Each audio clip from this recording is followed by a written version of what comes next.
I can't believe that it's been 2 decades since this film came out. Most people say that an animated film like this belongs to the 90s, but I don't know, I think it's still good. One reason people like to point out why they don't like this movie that I can kind of see is PJ and Max's friend, Bobby Zimborowski. Yeah, I was never much a fan of Pauly Shore in the first place, but you know what, his side character doesn't get that much screen time here, so it's alright. Now, if anyone who has watched the animated series Goof Troop from the Disney Afternoon from back in the day pretty much knows the story here. Max is a typical down-on-his-luck high school kid who's trying to fit in with the cool crowd while trying to avoid being a daddy's boy from his father, Goofy.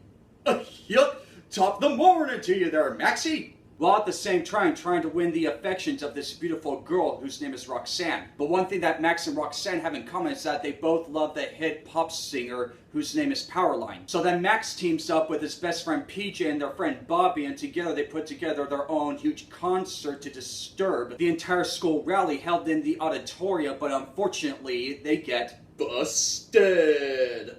While Max is in detention, Principal Mazur, played by the great Wallace Shawn, calls Max's father Goofy at his job and tells him that he's in for a much worser fate other than detention. So what does Goofy do to save his son?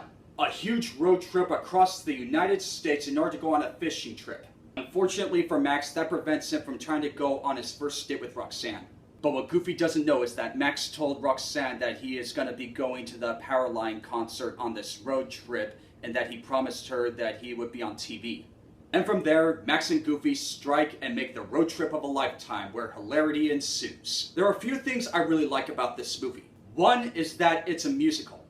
It feels like an animated version of Grease, with all the songs just blended into the animation really well, and the characters, yeah, even though they're not that strong, they're still enjoyable to watch. Secondly, even though the animation is not quite strong here, it still holds up a little well compared to all the artwork that was made for the hit film The Lion King. Thirdly, and my most favorite thing about this movie is the relationship between Goofy and his son Max. You can sense the conflicts that Goofy is going through in order to try to have a good relationship with his son, and how they grow to understand each other along the trip with their likes and dislikes, and that just drives it home. Yeah, sure, we have seen father and son building relationships done before in animated films, but I felt it was still strong here. And as for the soundtrack, some people say that it belongs in the 90s, but you know what? I think the songs still hold up to this day, even though it's from that MTV generation. A Goofy movie is mostly a kid's film, but I still enjoy it. It's just sad that the general public considers a film like this to be underrated, but I believe a few of those people when they say it should be recognized more.